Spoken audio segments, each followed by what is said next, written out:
বন্ধ করে দিয়ে হাত পা পঙ্গু করে দিয়ে রোডে গাড়ি ঘুরাইতে পারতেন কিনা জোরে বলে।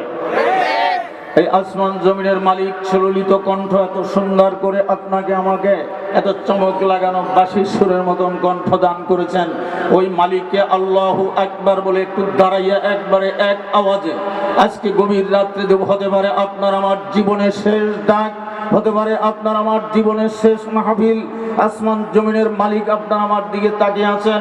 হে আব্দুর রহিম, আব্দুল করিম, আমিনাত, জুবাইদা, হে আব্দুল মান্নান, হান্নান, ভালো করে শুনে রেখো, আজকে তোমার একটা ডাকের বিনিময় হতে পারে। জমিন থেকে আসমান বরাবর গুনাহ করেছো, আমি আসমান জমিনের মালিক খুশি হয়ে একটা ডাকের বিনিময় তোমার জীবনের গুনাহ মাফ করে দিতে পারি। পারে কিনা? এই জন্য একটা দাঁড়াইয়া ডাক দিবেন, এখনো খালি জায়গা আছে, পূরণ করে বসবেন, আর আপনাদেরকে লাড়ান সরানো হবে না ইনশাল্লাহ। আল্লাহু আকবার। প্রস্তুতি নিছেন? সবাই নিছেন?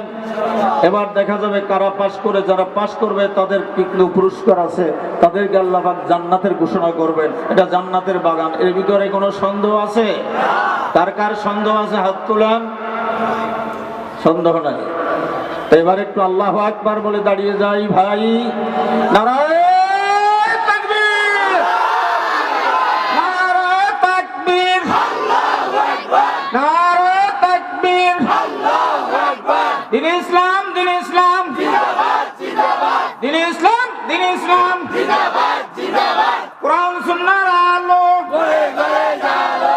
এই না ঘরে জ্বালাই এতদিন ভুল করছেন, ঘরে টেলিভিশন নামে না, কোরআন শরীফ পড়ে না, নামাজি নাই, এখন জ্বালাবেন সিনার ভিতরে। কিসের ভিতরে?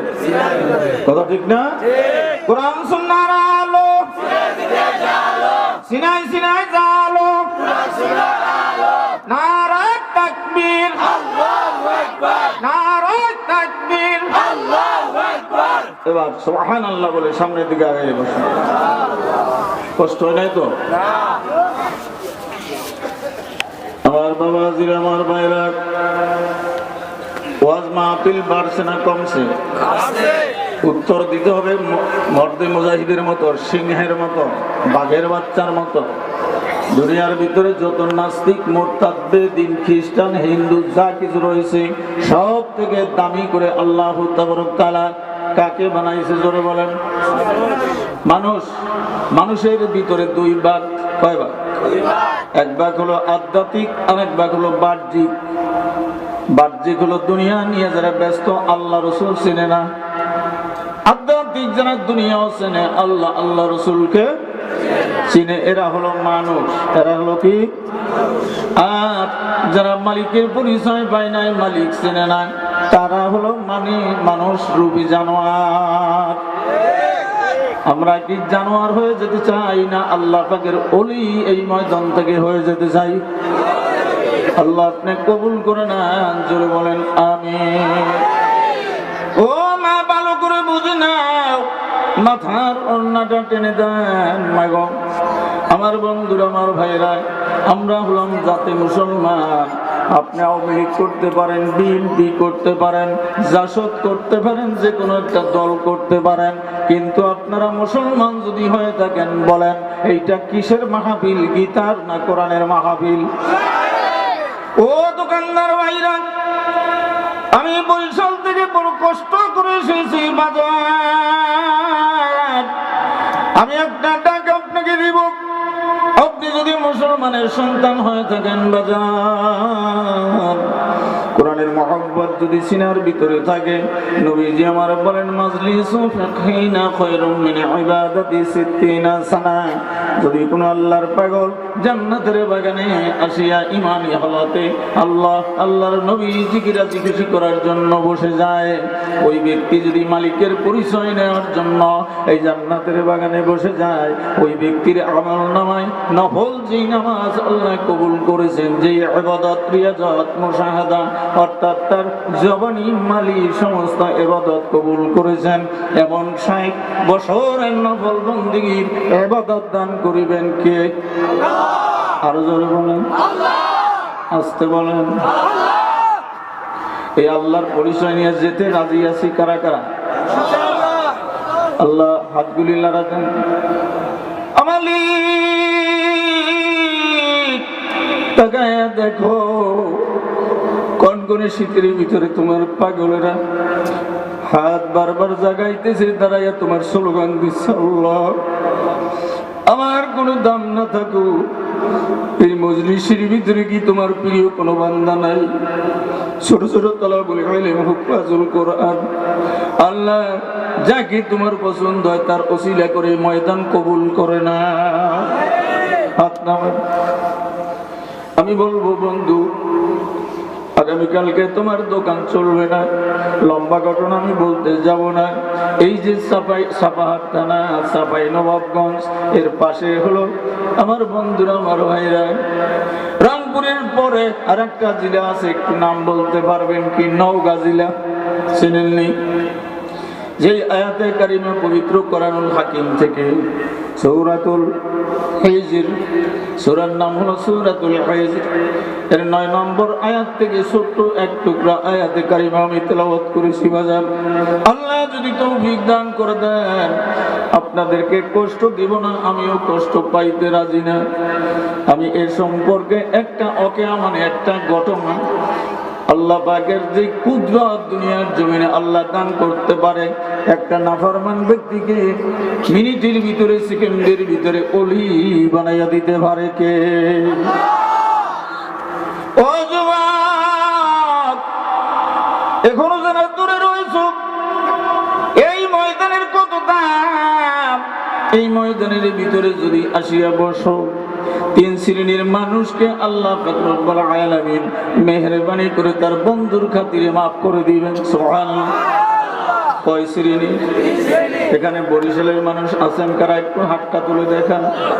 আল্লাহু আকবার, আল্লাহু আকবার, আরো জোরে বলেন আল্লাহু আকবার। হাত নামান।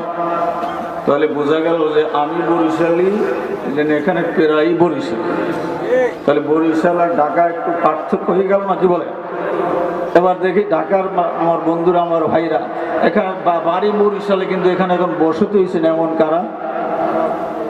আল্লাহু আকবার। তাহলে আপনার আমি কি একসাথে মুসলমান ভাই হতে চাই? আর এর ভিতরে একজন যদি মাফ করে দেয়, তা আমরা সকলে নবীজির সুপারিশে জান্নাতে যেতে চাই। জোরে বলেন চাই। কারা কারা চাই না? হাত তুলে দেখা। আল্লাহু আকবার। আমার বাগানের আমার ভাইয়েরা, লম্বা ওদিকে আমি যাব না। আল্লাহ পাকের কালাম, আল্লাহু তাআলা বলেন, ওয়া ইন্না নাহনু, নিশ্চয় কি, ইন্না নাহনু নাযালনা যিকরা ওয়া ইন্না লাহু লাহাফিজুন। এই কালামে পাক নাজিল করেছি আমি। কে বলতেছেন? আরো জোরে কোন? এই কালামে পাক নাজিল করেছি আমি। এই কালাম যারা হেফাজত করবে, যারা সিনায় রাখবে, যারা ছেলে সন্তান এই মাদ্রাসায় পড়াবে, যারা মাদ্রাসায় সাহায্য করবে, যারা ওলামাইকে ভালোবাসবে, এক কথায় কোরআন সুন্নাহ অনুযায়ী জিন্দেগি যারা যাপন করবে, আল্লাহ পাক রব্বুল আলামিন বলেন, ওই বান্দাকে আমি নিজ জিম্মায় হেফাজত করব। আমার মালিকের কথার ভিতরে কোনো ভুল আছে নাকি? কেমনে ভুল নেই? নওগাঁ ডিস্ট্রিক্ট, সাপাহার থানা, শিরোহিন্টি ইউনিয়ন। আমার বন্ধুরা, যখন সফরে গেলাম, ওই সফরে যাওয়ার পরে আল্লাহর এক বান্দায় বড় জালেম, জুলুমকারী, জীবনে আল্লাহ রসুলকে চিনে নাই। কেমনে চিনবে? একটা ঘটনা না বললে বুঝবেন না। কিছু কিছু লোক আছে নামাজ পড়তেই চায় না, আলেম ওলামা দেখলে যেন মনে হয় যেন শত্রু। আছে না কিছু? এবার দইরা বইরা কয়, ভাই নামাজ পড়তে চলো, নামাজ পড়তে চলো। এই কিন্তু আমার ভাই, এই জন্য বলতেছি। কি ভাই? আল্লাহু আকবার। তো নামাজ পড়তে নিছি, জীবনে নামাজ পড়ে নাই, এখন জামাতে নামাজ পড়া ফরজ নাকি বলেন? জামাতে নামাজ পড়া ওয়াজিব বলেন, ফরজ। নামাজ তো ফরজ, এখন তাকবীরুল্লাহর সাথে পড়া ওয়াজিব নাকি বলেন? এখন যে নামাজে দাঁড়াইছে, দাঁড়ানোর সাথে সাথে পিছ দিয়ে আসতে কি হয়েছে বলেন তো? বায়ু ছড়িয়ে গেছে, বায়ু, বাতাস। এখন যে তারে দাওয়াত দিয়ে নিছে, সে মনে কষ্ট পাইছে না? যায়, হ্যাঁ আমি এখন এর নামাজে আনলাম এতগুলো মুসল্লি রেল স্টেশন জামে মসজিদের পেশা হুজুর ইমাম, আর তার পিছনে আমি ধৈর্য নিয়ে আনে একটা বেনামাজিরে আনিয়ে দিলে ও করলোটা ওর বেজার হইয়া পাশার পর একটা লাথি মারছে। কার কথা বোঝা যায় স্পষ্ট? আল্লাহু আকবার। লাথি মারছে ওই নব মুসল্লি মনে মনে চিন্তা করে, হায় হায়, জীবনে কোরআন চিনলাম না, রসুল চিনলাম না, নামাজ চিনলাম না, মসজিদ চিনলাম না, মাদ্রাসা চিনলাম না, আলেম চিনলাম না, নামাজি চিনলাম না। তা নামাজের ভিতরে মনে হয় এভাবে একটা লাতালাতির ব্যাপার। কথা কয় না? ইমাম সাহেবের ফাঁসার পর একটা লাথি মারছে। আসলে বলেন তো কি যাই না করছে না না যাই না? তাহলে যদি জানতো তো এই লাথিটা মারতো না। কিছু তার ছাড়া লোক থাকতে পারে, এটা কোন তার দলিল পাইছেন? কোনো কিছু মেসাল দিতে গেলে কোনো দলিলের প্রয়োজন আসেনি। ফায়সা কথা বলতে গেলে, খারাপি কথা বলতে গেলে এটা হয়তো কোনো দলিল লাগে না, বানাই বলা যায়। কিন্তু যেটা বাস্তব কথা, এটার একটা দলিল আছে। আপনারা হয়তো শয়তানের ডায়েরি কেউ পড়েছেন, এখানে শয়তানের ডায়েরি আদি ও আসল এর ভিতরে এই ঘটনাটা উল্লেখ আছে, তাই দলিল আছে না নাই?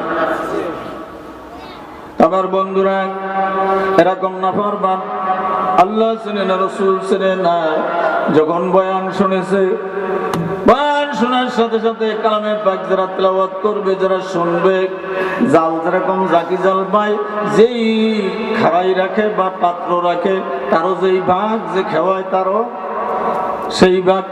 তাহলে সমান ভাগ কিনা? আল্লাহ পাক রব্বুল আলামিন আপনাকে আমাকে যে শুনবে, যে এর খেদমত করবে, যে সেবা করবে, যে এর সাহায্য সহানুভূতি করবে, আল্লাহ পাক রব্বুল আলামিন উভয়কে জান্নাতের অধিবাসী করবেন। ওই সুদখোর বাবা সুদ খেতে খেতে খেতে দুনিয়ার জমিন ত্যাগ করেছে, কিন্তু দেখা যায় তার সন্তান, ওই সন্তানের সুদ খাইতেছে, যত অপকর্ম সমস্ত করতেছে বাজার। আল্লাহ পাক রব্বুল আলামিন ওনার গর্ভে একটা সন্তান দান করেছে। উনি বয়ান শুনে নিয়ত করেছে, আল্লাহ যদি তুমি আমাকে মাফ করে দাও, আমার হায়াত থাকে, তাহলে আমার এই সন্তান যদি হয় ছেলে হয়, তাহলে পুরুষ মাদ্রাসায় দান করব, আর যদি মেয়ে হয় মহিলা